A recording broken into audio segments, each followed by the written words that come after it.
आखिर वही हुआ जिसका कयास अब पश्चिम बंगाल विधानसभा चुनाव 2026 ममता बनर्जी बुरी तरीके से हारती हैं और बीजेपी प्रचंड जीत के साथ पूर्ण बहुमत के साथ सरकार बनाने जा रही है। पहली बार ऐसा होगा कि पश्चिम बंगाल में न तो लेफ्ट की सरकार होगी, न कम्युनिस्ट की होगी, न ममता बनर्जी तृणमूल कांग्रेस की होगी, सिर्फ होगी तो बीजेपी की।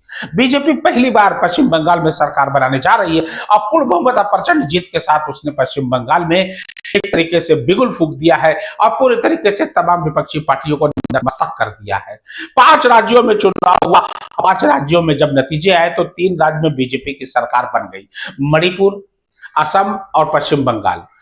अब पश्चिम बंगाल में खास करके विशेष लोगों का ध्यान था क्योंकि पश्चिम बंगाल में विगत 1.5 दशक से यानी 3 बार से लगातार मुख्यमंत्री पद संभालने वाली ममता बनर्जी इस बार पश्चिम बंगाल विधानसभा चुनाव हार गई। ममता बनर्जी का दावा है कि मुझे हराने वाला कोई और नहीं चुनाव आयोग है। मुख्य चुनाव आयुक्त ज्ञानेश कुमार पर वो हर वक्त हर समय कटाक्ष करती थी और आरोप लगाती थी कि चुनाव आयोग बीजेपी से मिला हुआ है।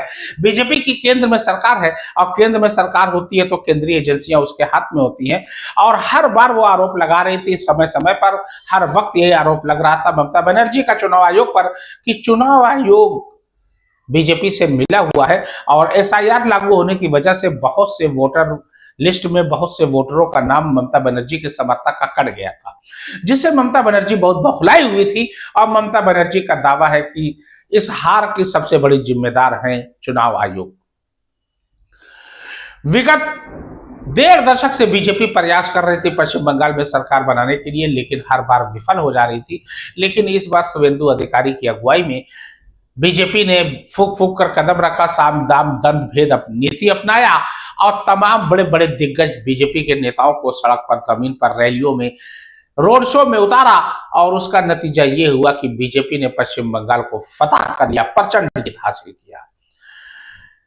हालांकि ममता बनर्जी चुनाव आयोग के खिलाफ सुप्रीम कोर्ट गई थी और ईवीएम मशीन पर सवाल उठाए थे, लेकिन सुप्रीम कोर्ट का यह कहना, मुख्य चुनाव जो न्यायाधीश थे, मुख्य न्यायाधीश भारत के, उन्होंने साफ कहा कि ऐसा है कि ये टीम गठित हो रही है और टीम गठित होने के बाद जो फैसला आएगा वही अंतिम निर्णय होगा। और टीम ने जो फैसला किया वो ये था कि चुनाव आयोग ने कोई गड़बड़ी नहीं किया है और हाँ, स्ट्रांग रूम के अगल बगल जो है सुरक्षा बढ़ाने के लिए सुप्रीम कोर्ट ने कड़ा निर्देश दिया और उसका पालन भी किया गया। और उसके बाद जब मतों की शुरू हुई तो शुरू से बीजेपी जो लीड लिए हुई थी वो कंटिन्यूअसली लीड जारी थी और अंततः ममता बनर्जी पश्चिम बंगाल में उनका एक छत्र साम्राज्य समाप्त हुआ और उस अब जो है बीजेपी की सरकार बनेगी। अब देखना यह है कि आने वाले दिनों में पश्चिम बंगाल की दिशा दशा ऐसी होती है, ये तो वक्त बताएगा, लेकिन बीजेपी के हाथों में सत्ता है और वो अपने अनुसार जो है वहां पर सत्ता चल रहा है।